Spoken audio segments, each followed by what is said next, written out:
प्रश्न ये था कि गुरुदेव को जो मैंने वचन दिया या राम के लिए मैंने जो घोषणा किया और कैकेयी को मैंने वचन दिया, क्या सही है? क्या उपाय है इसका? नहीं निश्चित कर पाते, इसीलिए बोल नहीं पाते। श्री राम जब बन जाते हैं तो उसी दुविधा अंतर्द्वंद की स्थिति में ही वे असमन गुण तराउ नहीं बोला, पीपर पात सरिस मन डोला, अंतर्द्वंद के कारण नहीं कह पाते, नहीं बोलते हैं। तो कैकेयी ने उसका लाभ लिया। कैकेयी ने यही कहा कि चुप रह जाना स्वीकृति का ही लक्षण है, मौनम स्वीकृति लक्षणम एक वाक्य है। चुप रह गए तो स्वीकार कर रहे हैं। श्री राम बन चले गए। उसके बाद जब महाराज श्री दशरथ विचार करते हैं तो उनको लगता है कि मैंने तो राम के साथ बहुत बड़ा अन्याय किया। राज्य देने के लिए कह करके राज्य देने के लिए कह करके वन भेजना यह अन्याय मैंने किया, ये तो उचित नहीं है। उन्होंने भी एक मारे निकालने की चेष्टा किया। वही मनोविज्ञान, बुरे व्यक्तियों के सामने तो कभी अंतर्द्वंद होता ही नहीं, वो अंतर्द्वंद से मुक्त होते। पर भला व्यक्ति जो होता है उसमें थोड़ा दुविधा तो होती है कि भाई क्या ठीक है क्या नहीं ठीक है। तो दुर्योधन के जीवन में कभी अंतर्द्वंद नहीं आया कि लड़ाई ठीक है कि नहीं, पर अर्जुन के जीवन में है कि ये लड़ना ठीक है कि नहीं। अब क्या करें? तो उन्होंने सुमंत जी को बुलाया, तो वही बीच वाला मार्ग उन्होंने निकालने की चेष्टा किया। उन्होंने कहा आप रथ लेकर के जाइए और श्री राम को रथ पर बैठा करके 4-6 दिन जंगल में घुमा करके लेकर के चले आइए। तो बन जाने की आज्ञा भी पूरी हो गई, सत्य भी बच गया और उसके साथ साथ राम को कष्ट भी नहीं होगा और हमारी भावना भी उसके द्वारा सुरक्षित रहेगी। इसलिए वो आदेश देते हैं, रथ चढ़ाई देखराई बन फिरऊ गए दिन चाल। सुमंत जी रथ लेकर के जाते हैं। अब भगवान राम के चरित्र में तो बहुत ही अद्भुत समन्वय है। रथ लेकर के पहुंच गए, श्री रामभद्र से निवेदन किया आप रथ पर बैठ जाए, पिताजी ने आपके लिए रथ भेजा है। अब श्री रामभद्र की जो भद्रता है, उनका जो शील है, कल भगवान राम कह सकते थे कि बाबा उन्होंने मुझे राज्य छीन लिया, बन दे दिया, रथ भेज रहे, नहीं चाहिए मुझे रथ। पर श्री राम तुरंत रथ पर बैठ गए। ये कितना बड़ा श्री राम का अद्भुत शील है कि नहीं, रथ पर न बैठने से पिताजी को बहुत कष्ट होगा। तो ठीक है, आगे चल करके मुझे अपने निश्चय पर उसका निश्चय का पालन करना है, लेकिन उनकी प्रसन्नता के लिए रथ पर बैठ जाना चाहिए। पर वो बैठ गए और वो अवसर मिला जब उन्होंने रथ का त्याग कर दिया। सहज भाव से यात्रा करते हुए जब गंगा की धारा सामने दिखाई पड़ी तो भगवान श्री राम रथ से उतरे और उतरे रामदेव सरि देखी, कीन दंडवत हरस शेखी। भगवान राम गंगा के किनारे खड़े होकर के गंगा का दर्शन करते हैं और दर्शन करने के बाद वहां गंगा की महिमा की जो कथाएं हैं, भगवान राम गंगा की लहरों को देख रहे हैं और गंगा के उद्भव के साथ जो कथाएं न जाने कितनी इतिहास पुराण में जुड़ी हुई है, श्री राम उन्हें सुनाते हैं। लक्ष्मण को, सीता जी को, सुमंत जी को स्नान करते हैं।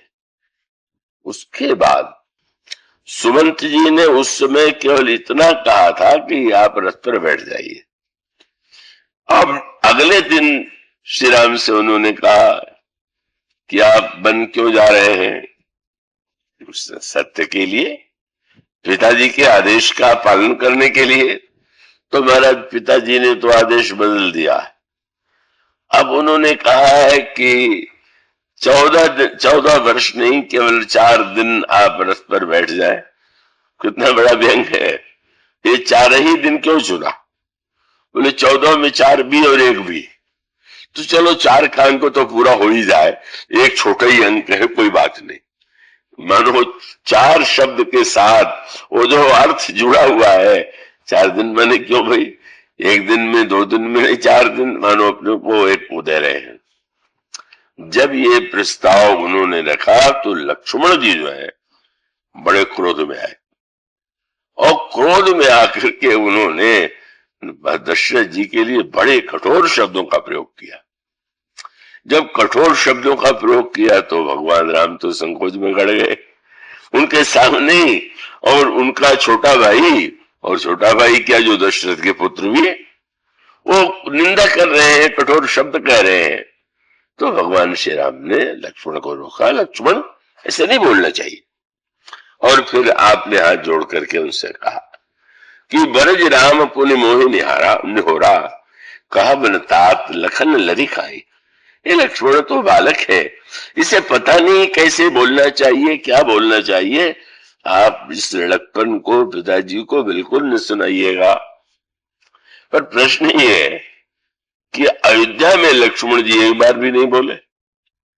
जब वन का अवसर था तो भी तो क्रोध में आकर के दशरथ जी के सामने भी गए थे, उनको वहीं फटकार सकते थे, या अयोध्या में और किसी से विरोध कर सकते थे, पर वो चुप रहे। ये अचानक इस समय जो विस्फोट हुआ, इसका कारण क्या है? उसका वही कारण है, लक्ष्मण जी इस प्रकार का छल सह नहीं सकते। उनको अयोध्या में लगा था कि पिताजी धर्मनिष्ठ हैं और वो धर्म की मर्यादा की रक्षा के लिए त्याग कर रहे हैं, तो भले ही मैं उससे मुझे अच्छा न लगे, पर ठीक है, अपनी निष्ठा का पालन कर रहे हैं। तो ये मान करके कि अब कोई व्यक्ति अगर धर्मनिष्ठ है और वो समझता है कि सत्य के लिए राम का त्याग किया जा सकता है, तो मैं क्या बोलूं। पर स्वंत की बात सुन के क्यों बल पड़े? ओहो, मैं धार्मिक इनको मानता था, बिल्कुल धार्मिक नहीं और प्रेमी भी नहीं। अगर प्रेमी होते तो कहते सत्य जाए भाड़ में, सत्य के फल स्वरूप मैं नरक में चला जाऊंगा, पर मैं राम तुम्हें बन नहीं जाने दूंगा। अगर प्रेमी थे तो बिल्कुल स्पष्ट कह देना चाहिए था, नहीं नहीं, अरिस हो जग सुजस नसाऊ, नरक परम वर सुरपुर जाऊं। बाद में दशरथ जी सोचते तो रहे, पर सब दुख दुसह सहाबहु मोही, लोचन ओट राम जनि होही। क्या हुआ? कलंक लग जाता, क्या हुआ? नरक चले जाते, लेकिन श्री राम को रोक लेते तो मैं समझता वो प्रेमनिष्ठ है। जाने दिया तो मैं मानता था वो धर्मनिष्ठ है, पर पता चल गया कि केवल नाटक कर रहे हैं, न धार्मिक है न प्रेमी है। सीधे रोकना है, क्यों नहीं साहस कर पाते? उनकी फटकार का तात्पर्य था, आप जब किसी निश्चय पर दृढ़ हैं तो आप उस पक्ष को सही सही स्वीकार कीजिए। आप क्यों धोखा दे रहे, अपने को या दूसरों को? भगवान श्री राम तो शील के कहने क्या है। ब्रह्म को ये लगा कि लक्ष्मण जो बात कह रहा है, अगर पिताजी सुन ले तो पिताजी के लिए कितने बड़े कष्ट की बात होगी। तो प्रभु का तो रोकना अपने स्वभाव के ही अनुकूल था, लेकिन प्रभु उस समय सुमंत जी ने जब ये कहा कि जब पिताजी की आज्ञा से ही आप बन जा रहे हैं और पिताजी ने 14 वर्ष के स्थान पर 4 दिन की बात कह दी है, तो आपको क्या आपत्ति है लौटने में? तो भगवान श्री राम ने फिर वही उनकी जो बोलने की भाषा है, कई लोग बात को बुरा और बिगाड़ने की कला में बड़े निपुण होते। जो बात अच्छे ढंग से भी कही जा सकती है उसको भी जितना कड़वा बनाते बने, जितना आघात पहुंचाने वाला बने, उस तरह बोलने लग जाते हैं। और प्रभु जो है, लक्ष्मण जी बोल गए, उनका श्री राम के प्रति प्रेम है, लेकिन भगवान श्री राम ने आलोचना नहीं किया कि क्या है पिताजी जो इस तरह से, बस उन्होंने मंत्री ही राम उठाई प्रबोधा, तात धर्म मत तुम सब सोधा, शिव दधीच हरिचंद नरेसा, सहे धर्म ही तो कोटि कलेसा, सोई सोई मैं धर्म सुलभ कर पावा, तजे तिहु पुरास जस चावा। महाराज प्रधानमंत्री जी, आप तो धर्म रस का रहस्य, धर्म के तत्व का आप भीतर से जानने वाले। और दृष्टांत में प्रभु ने सूत्र दिया कि धर्म तो व्यक्ति को कष्ट सहना ही सिखावेगा, धर्म तो व्यक्ति को त्याग करना ही सिखावेगा। क्योंकि का धर्म अगर ये न सिखावे और झगड़ा और सब बुरी बातें सिखावे तो उसको सिखाने के लिए कोई आवश्यकता नहीं, वो तो हम लोग बिना सीखे ही सीखे हुए हैं, दिन रात सीखते ही रहते हैं। तो भगवान राम ने कहा कि ये जो महापुरुष हुए हैं, सत्य की महिमा इसलिए प्रतिष्ठापित हुई कि उन्होंने सत्य के लिए महान कष्ट उठाया। उन्होंने इतना कष्ट उठाया, शिव का नाम प्रभु ने लिया। शिव की कथा आपने पढ़ी होगी, जिस समय एक कपोत पक्षी को देख करके उसकी रक्षा के लिए वो अपने शरीर के, क्योंकि ये निर्णय हुआ कि कपोत का जितना मांस है उतना मांस जो है अपने शरीर से काट करके शिव दे, पर वो तुला पर रखा गया तो वो इतना भारी कि वो अंग के विविध अंगों के मांस काटने पर भी वो पूरे नहीं हो रहा, और सारे शरीर के अंगों को उन्होंने काटा। वो तो परीक्षा थी धर्मराज के द्वारा। तो भगवान ने शिव का नाम लेकर के ये कहा कि महाराज शिवी धर्मात्मा इसीलिए थे न कि उन्होंने इतना कष्ट की प्राण भी चला जाए तो भी मैं इस शरणागत की रक्षा का धर्म पालन करूंगा। तो महाराज धर्म की रक्षा में अगर सुविधा खोजी जाए, कोई बहाना ढूंढा जाए तो क्या उचित होगा? क्या उस महिला की भांति जो व्रत के दिन जो व्रत निराजल था, पर प्यास के मारे नहीं रहा जा रहा था, पर चिंता यही थी कि जल तो जल सहित ही ये व्रत है, तो सामने एक बड़ी थाली परात में जल भर लिया और गिलास में जल न लेकर के उस परात के जल में भी मुंह डाल करके पीने लगी। किसी ने कहा कि ये ऐसा कष्ट क्यों कर रही है, किसी बर्तन में लेके पी लीजिए। कहा नहीं, अगर मैं पी लूंगी बर्तन में जल तो व्रत खंडित हो जाएगा, न पीऊं तो प्राण जा रहा है, तो मैं पशु की तरह जल पी रही हूं, मनुष्य की तरह नहीं। जल पीते समय में मनुष्य तो हाथ से उठाता है और पशु मुंह से, मानो इस तरह से व्यक्ति कोई न कोई बार ढूंढता है। पर उन्होंने कहा कि ये तो धर्म का मर्म नहीं है।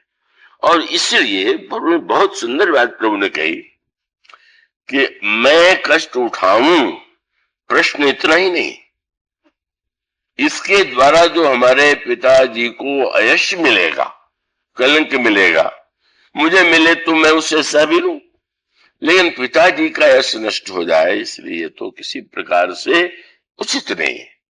सुमंत जी भगवान राम के सांकेतिक भाषा को समझ लेते हैं। तो मानो बहुत विरले व्यक्ति होते हैं कि जो सत्य के संदर्भ में, सत्य के मूल में उसकी रक्षा कर पाते हैं। इसलिए धर्म रथ में उस ध्वजा और पताका के साथ दृढ़ शब्द जोड़ा गया, सत्यशील दृढ़ ध्वजा पताका, जो काटने पर भी न कटे, बदलने की चेष्टा करने पर भी न बदले। पर फिर प्रश्न आता है, भगवान श्री राम के संबंध में तो मैं चर्चा करूंगा ही, क्या भगवान कृष्ण जो है असत्यवादी? क्या वो झूठ बोलते हैं? तो प्रसंग तो बहुत से ऐसे मिलेंगे कि जिससे ऐसा लगता है, लेकिन भगवान कृष्ण को अगर गहराई से विचार करके देखें तो उनके लिए सत्यवादी की उपाधि तो उन्हें छोटा बना देना। वो सत्यवादी नहीं है, वो तो सत्य स्वरूप है। सत्य व्रतम सत्य परम त्रिनेत्रम सत्य स्वरूपम रूपम निहितम च सत्य। सत्य के संबंध में ईश्वर की दृष्टि, और जीव की दृष्टि में भिन्नता है। और इसका अभिप्राय है कि अगर आप और हम देखेंगे तो कहेंगे भाई जो आंख से देखा है उसको ज्यों का त्यों जो कह रहा है वो सत्यवादी। भगवान कृष्ण सत्य का यह रूप नहीं मानते हैं, तो दार्शनिक अर्थों में भगवान जो कहते हैं उसका वो संकेत मिलता है। बच्चों की तरह भगवान का स्वभाव है, उनको मिट्टी बड़ी प्रिय है, मिट्टी खा लेते हैं या बदन में लगा लेते हैं। बच्चे मिट्टी खाएं तो मां को चिंता होना स्वाभाविक है। यशोदा मैया ने कह रखा था बच्चों से कि कृष्ण मिट्टी न खाने पावे, और अगर खाए तो बताना अवश्य। तो एक दिन आपने चुपचाप खाने की चेष्टा किया। बच्चे कुछ उस दिन नाराज थे, खेल खेल में कभी झगड़ा भी कर लेते थे, तो जा करके कह दिया कि मिट्टी खाई। मां ने बुलाया, छड़ी हाथ में ले लिया, तुमने मेरे रोकने पर भी मिट्टी खाई? आपने कहा नाम मक्षतवानम्ब, मां मैंने मिट्टी नहीं खाई। अच्छा, इतने बच्चे सब कह रहे तुमने खाई, और बिना संकोच के भगवान कृष्ण ने कहा सर्वे मिथ्या विसंसिना, सब झूठे। मां का और क्रोध बढ़ गया, तू अकेला सच्चा और सब झूठ है। मां ने कहा अच्छा अब मैं खबर लेती हूं।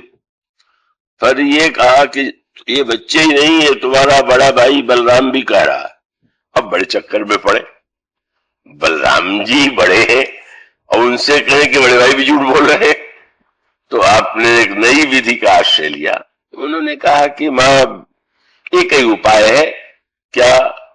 बोले समक्षम पश्चिमे मुखम, मैं मुंह खोलता हूं, तुम देख लो।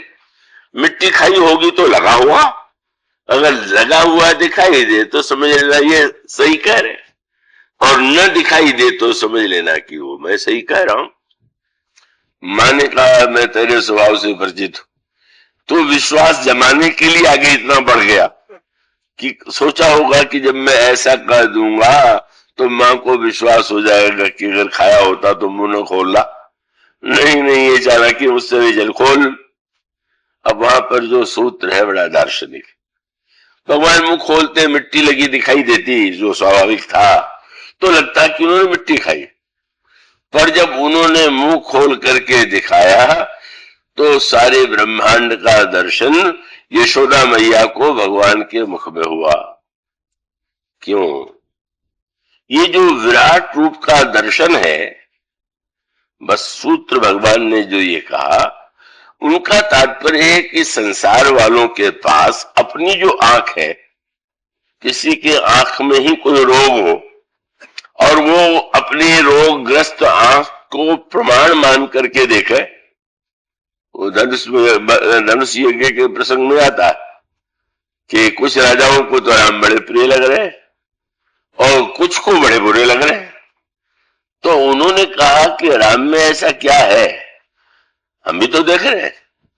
तो राजाओं से जो भले राजा थे उन्होंने कहा आंख में रोग है, उसको पहले दूर कर दो फिर देखो। क्या? देखो राम ही नैन भरी तज ईर्षा मदमोह, तुम में ईर्षा है, तुम समझ रहे हो कि तुम सही देख, ये बहुत सही बात है। जब हमारे आपके हृदय में ईर्षा होती है तो क्या हम सामने वाले को सही देख पाते हैं क्या? हमारे हृदय में यूं कह लीजिए कि एक व्यक्ति आंख वाला हो और शराब पी ले, तो क्या वो जो देख पाता है वो सही है क्या? मानो किसी ने मद की शराब पी लिया, ईर्षा और मोह से ग्रस्त हो गया, मोह से अंधा हो गया, मोहनंद किनके के ही। तो जब तक ईर्षा मन मोह से मुक्त नहीं होगे तब तक तुम्हें राम का सही दर्शन नहीं होगा। तो देखने के लिए भगवान का तात्पर्य है कि संसारी व्यक्ति देखते क्या है, क्या उनकी आंखें ही परम प्रामाणिक है? और सूत्र क्या था? ये कह रहे हैं कि मैंने मिट्टी खाई, और मिट्टी खाने का अर्थ है बाहर मिट्टी थी मैंने मुंह में डाल दिया। पर जो तुम देख रही हो कि सारा ब्रह्मांड मुझ में ही है, मुझसे अलग कुछ है ही नहीं, तो मैं बाहर से क्या खाऊंगा? तो देखने वालों का भ्रम है, मैं तो ठीक कह रहा हूं। तो श्री कृष्ण जिस भूमि से बोलते वो यशोदा मैया उतना तो समझने वाली नहीं थी। वो दर्शन वर्शन तो उन्होंने समझा नहीं। उनका कुछ भूत प्रेत आ गया, क्या हो गया, ये क्या देख रही हूं। रामायण में तो कौशल्य जी का स्वभाव दूसरा था। उन्होंने विराट रूप देखा तो उनको ज्ञान हो गया। पर यशोदा जी को तो यही लगा कि ये कुछ कोई क्या क्या इसकी बाधा है,